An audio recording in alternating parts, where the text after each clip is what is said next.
I used to believe that our group of friends was an unbreakable fortress that we would always, without question, look out for one another. That was until I realized with a dawning and chilling horror that one of us was hiding something sharp and dangerous behind a familiar charming smile. There were 6 of us, a tight-knit, almost inseparable unit since our first chaotic year of college.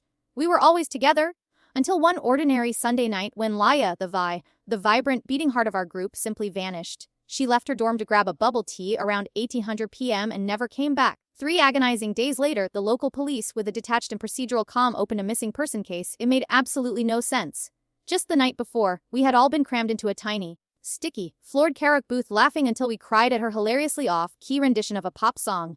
In our group chat, a constant stream of memes and inside jokes, we were in the middle of planning a chaotic, sun-drenched beach trip for spring break. Laya was the undeniable spark of our group, the one who would spontaneously FaceTime you from outside your dorm window, yelling, "Get dressed. We're getting tacos and you're coming with me, no excuses."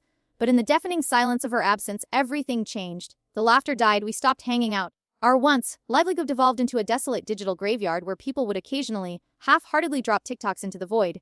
There were no replies, no real conversations, just the echoing silence of a group that had lost its center. A couple of weeks crawled by. We made a few feeble attempts to reconnect, to find some semblance of our old normal, but a new and uncomfortable tension had settled between us, and its name was Milo. He was the last person who had seen her. They had gone out for that fateful bubble tea together that night. Every single time someone in the group tried to bring it up, to re-examine the timeline, to search for some missed clue, he would shut down completely. "I already told the police everything," he'd say, his voice flat and devoid of emotion, before abruptly changing the subject or simply walking away, leaving a trail of awkward silence in his wake. Something about his reaction felt profoundly, deeply off. Then, Milo started actively avoiding us altogether. But his Instagram account told a completely different and deeply disturbing story. It was a non-stop, brightly colored montage of partying, beer pong nights, and spontaneous beach trips as if nothing had never existed. He'd leave our worried messages in the group chat unread for days, or reply with a curt, dismissive one-word answer. Some of us, desperate to make sense of it all, tried to rationalize his behavior. Maybe he's just taking it the hardest. Tessa would say, her voice full of a sympathy that felt misplaced. After all, that very night of karaoke, in a moment of drunken, heartfelt courage, he had confessed his deep and abiding feelings for Laya for what felt like the 10th time, right there in front of all of us. And she, with her usual grace and kindness, had let him down gently again. "I love you, Milo," she had said, just not like that.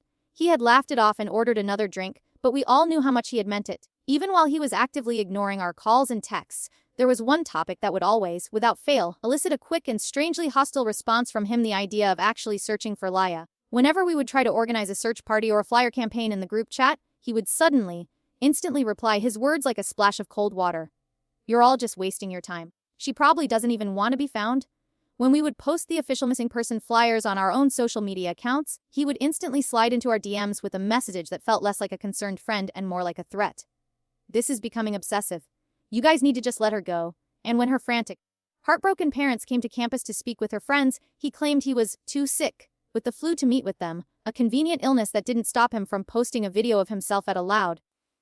Weeks later, I ran into Milo at a house party off campus. He was drunk, swaying on his feet, barely able to stand.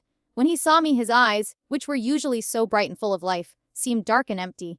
He grabbed my shoulder, his grip surprisingly tight, and pulled me close, his breath heavy with the sour smell of cheap alcohol. He slurred, his face inches from mine. "Everyone thinks she was so perfect. But perfect people don't just disappear.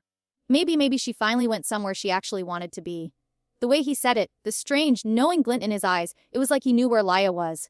It was like he was taunting me with a secret, but I had to tell the others. But when I did, they thought I was overreacting, that my grief was making me paranoid. "He's probably just depressed," Tessa said, her voice full of a misplaced. "People say strange, dark things when they're grieving." Noel, ever the peacemaker, nodded in agreement. "He loved her, you know. He's drunk and he's spiraling." Then Tessa added, with assent, "Just leave him like this. Even if he's pushing everyone away, we should still check on him. That's what real friends do." So, that following Saturday afternoon, me, Tessa, Noel, and JD showed up at his apartment without any warning. When Milo cracked the door open, his face a mask of annoyance that quickly shifted to something else. Noel, in a rare moment of assertiveness, slipped past him into the apartment. Milo looked startled, cornered. We told him that we were worried about him, that we just wanted to make sure he was okay. He kept repeating, over and over, that he was fine, just tired, that he hadn't been sleeping well and just needed to rest. Then we all heard it, a loud, distinct, and heavy thud coming from directly below the floorboards. Milo's face went completely, instantly pale. He quickly and far too eagerly blamed it on his downstairs neighbor, claiming they were always moving furniture. But his apartment was on the ground floor. The only thing under him was the building's shared and supposedly inaccessible basement. His voice got shaky as he spoke, and he started physically pushing us towards the door, his desperation to get us out of his apartment becoming more and more palpable. And that's when I started to notice the little things. 2 dinner plates in the sink, 2 half-empty glasses on the coffee table, 2 jackets, one of them a small purple hoodie, thrown over a chair by the door. But Milo lived alone. We finally left, but as the door clicked shut behind us, I felt a deep, profound sense of wrongness settle in my gut. Outside, in the bright afternoon sun, I tried to bring it up. "The noise, the extra dishes, guys, something is not right," I said, my voice pleading. But the others, it seemed, didn't want to hear it. They had checked the box. "See? He's alive," Tessa said, a tone of relieved finality in her voice. "He's just grieving in his own weird way. Maybe he just had someone over," Noel added with a dismissive shrug, patting my shoulder as if I were a hysterical child. Milo's always been weird about his personal space. Even the thud from the basement was brushed off as a joke. "Old buildings make weird noises," Jade laughed. They all seemed satisfied, as if checking mom on a to-do list that they had now successfully completed, done and dusted. But I couldn't let go of that sound. That heavy, desperate, and deeply unsettling thud. That night, I just kept thinking about Laya, about the sheer, animal panic in Milo's eyes, about those 2 glasses sitting on his kitchen counter. By 3:00 a.m., I couldn't take it anymore. I got in my car and drove back to his apartment building. I parked across the street, killed the engine, and just watched. The lights in his ground floor apartment were still on. Through the front window, I could see him pacing back and forth, his phone pressed to his ear. Then he disappeared from view. Minutes later, he came back inside, carrying 2 grocery bags from the 24-hour pharmacy down the street. A pharmacy run at 3 o'clock in the morning. I stayed parked across the street, an unseen vigil, until the first gray light of dawn began to break the sky. Around 6:00 a.m., Milo came out of his apartment, carrying a single heavy-looking black garbage bag.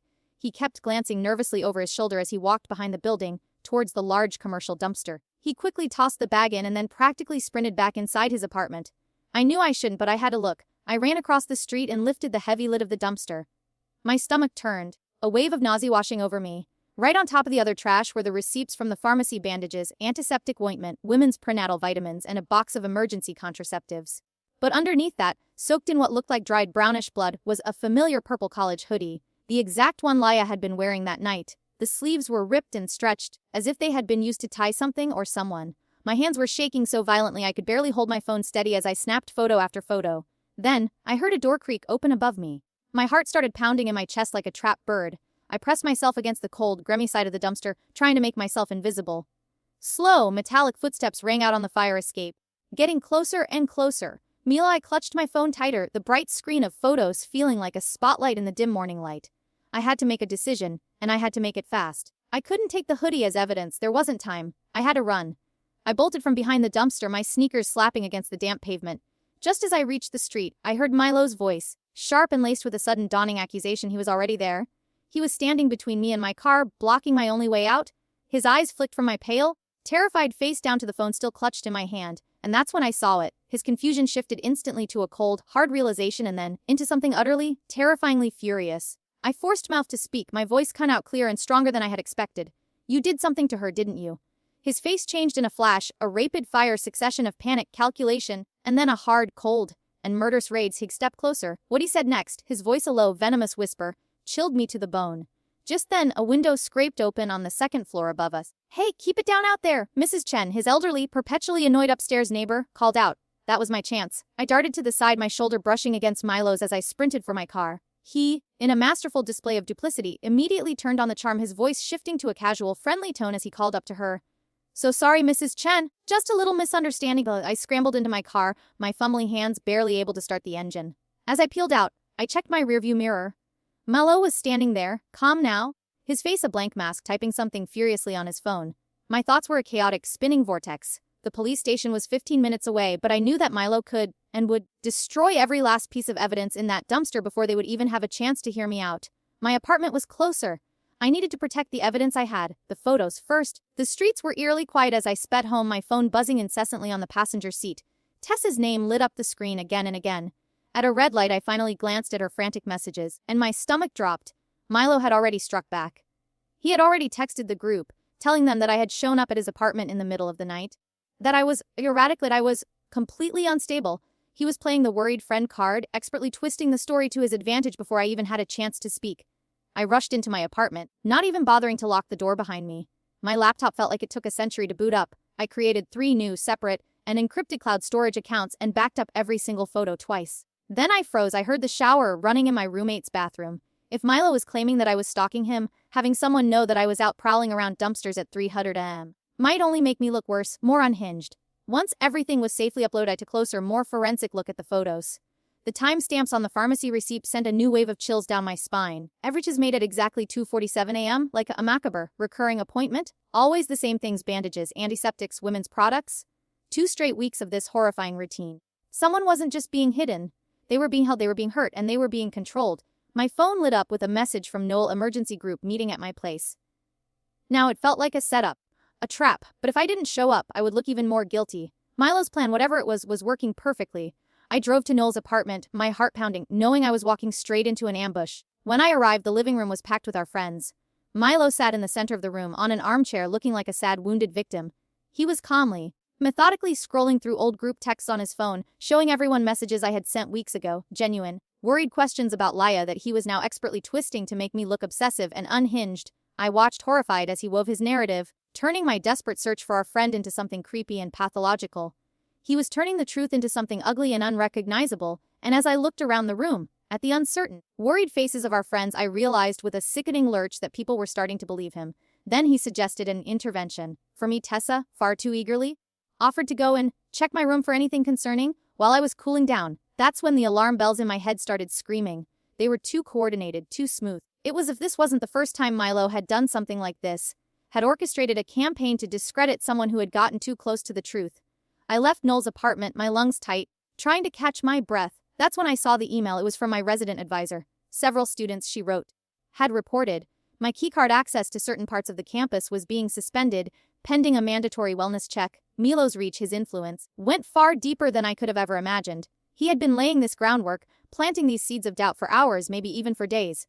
The wellness check with the campus counselor, Dr. Desai, was a masterclass in gaslight. It was clear that Milo had already gotten to her, had fed her his carefully crafted story. She spoke to me in a soft, gentle, condescending tone. As if I were a fragile piece of glass on the verge of shattering, she suggested that I was projecting guilt from past, unrelated experiences. She dismissed my photos, my timeline, my evidence, as products of a grief-induced hyperfixation.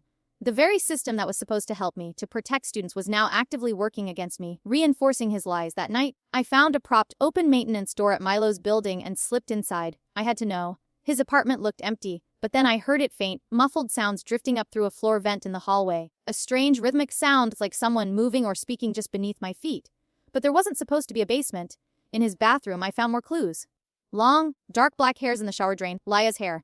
His phone was charging on the sink, the lock screen a cascade of alerts from a pharmacy app, dosage reminders, refill notifications, timers. He was meticulously tracking someone's medication schedule. Back at the engineering lab, my friend Jade had been doing her own digging.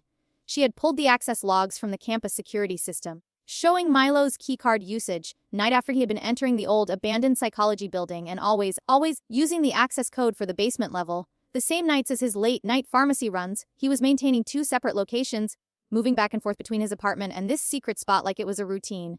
Then a message came in from Emily, Milo's ex-girlfriend, the one who had transferred schools out of nowhere 2 years ago. I heard what's happening, she wrote. I'm ready to talk. At the same time, Noel texted me privately. He had started to see the cracks in Milo's story. He said that Tessa had found my cloud storage links and that they both wanted to talk without Milo. Finally a break. At a small off-campus diner, Dr. Reyes, the head of campus security, sat across from me. Her expression calm as I laid out every single piece of evidence I had. Jade's data, the receipts, the photos, the messages. Then, Emily, Milo's ex, joined us via a shaky video call. Her face was tense, but her voice was steady as she told us what had happened to her.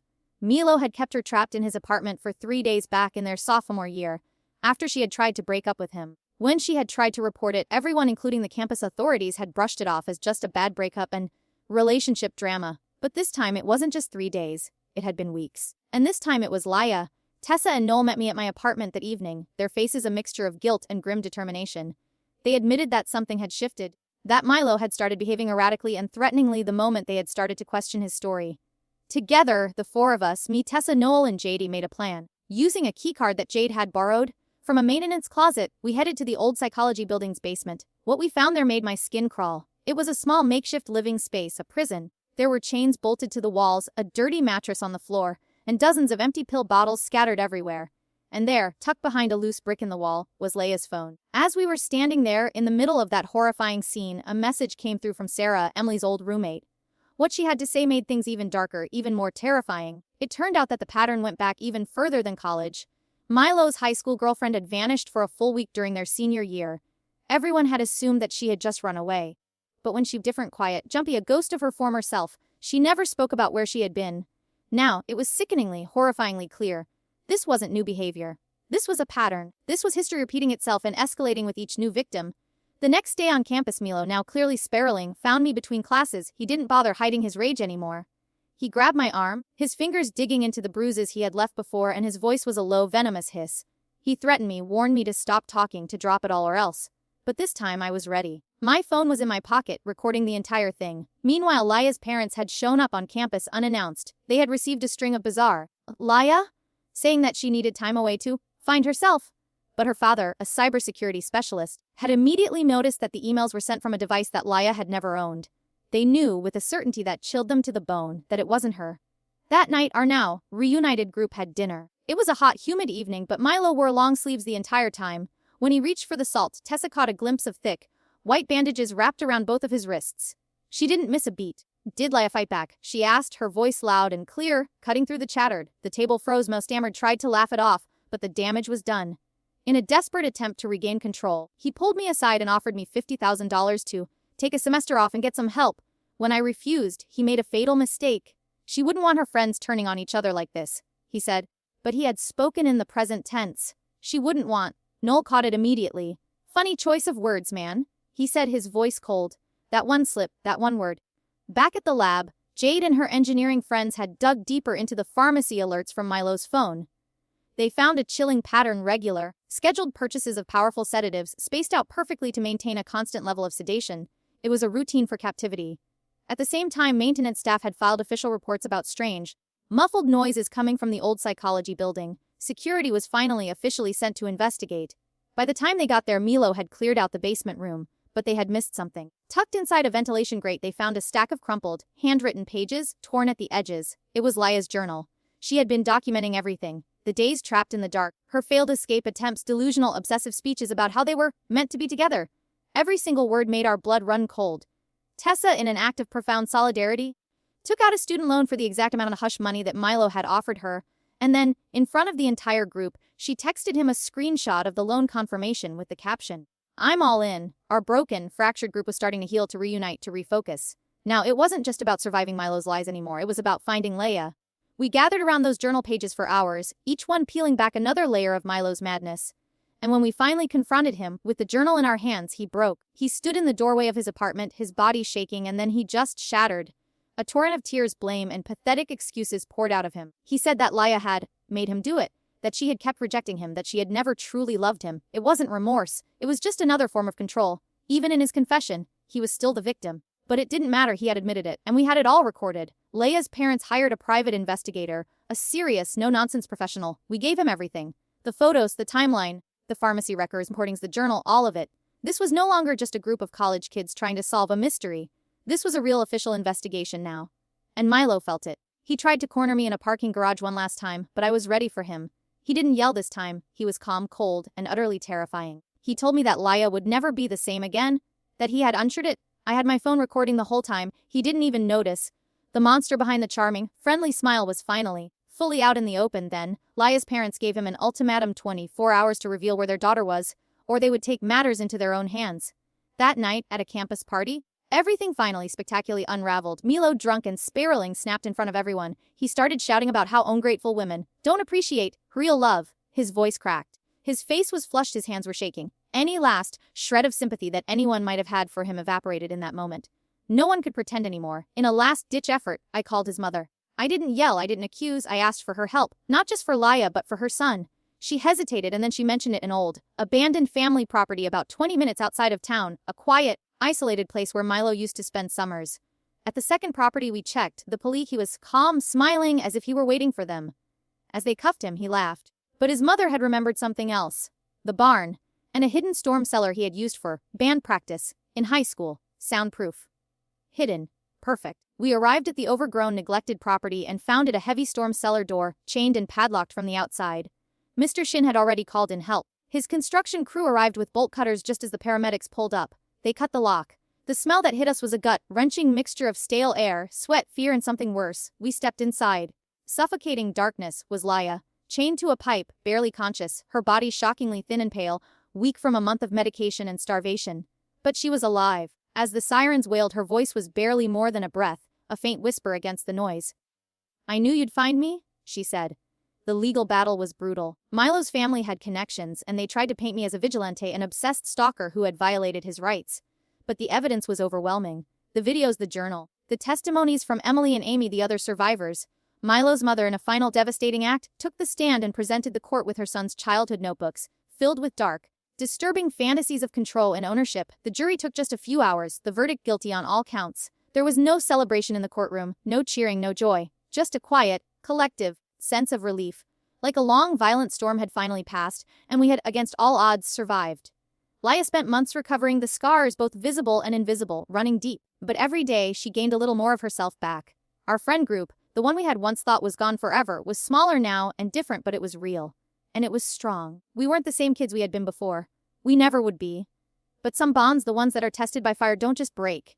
They reshape. They become something new, something unbreakable.